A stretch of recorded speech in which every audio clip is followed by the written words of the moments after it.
Ayun o. Guys, pupunta kami ng Libmanan kasi kukuha kami ng niyog. Nagarkila ako ng trailer. Ayan o, si Idol. Alam mo guys, hindi sila, imbis na arkilaon ko sila kasi nga mamimigay ako ng ayuda, libre nang ginawa pati krudo sa kanila, di ba Idol?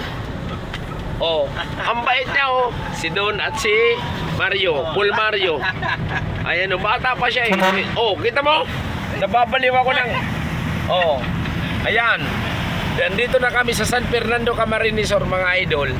Oh, tingnan niyo ang haba ng trailer. Ubusin ko ang niyog sa Libmanan. Oh. Ubusin na. Aba, galing. Ayan oh. Nakita mo ang haba. Oh.